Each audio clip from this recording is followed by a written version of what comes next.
The Underground Railroad in Marblehead.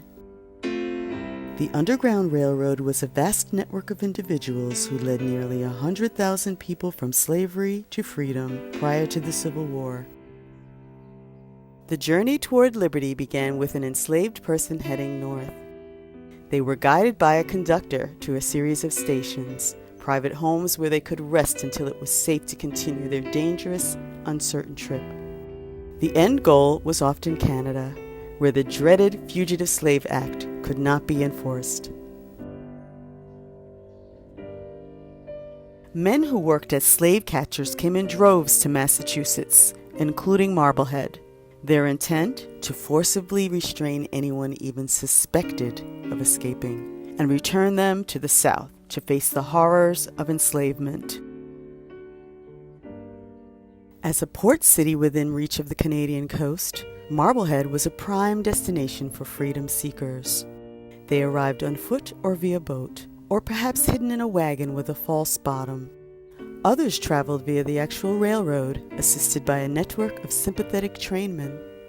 Once in Marblehead, they took shelter with folks like Simeon and Betsy Dodge, and also Ambrose Allen, an early abolitionist. Station houses were equipped to hide freedom seekers in case the authorities showed up.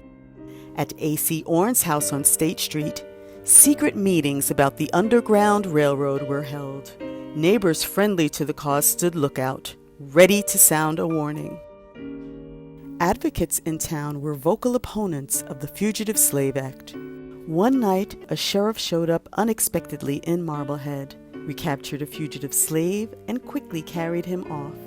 The irate townspeople were loud and fervent in their reactions. The People's Advocate and Marblehead Mercury published the speeches and flood of letters damning the fugitive slave law as infamous and unconstitutional, and Negro slavery as vile and wicked.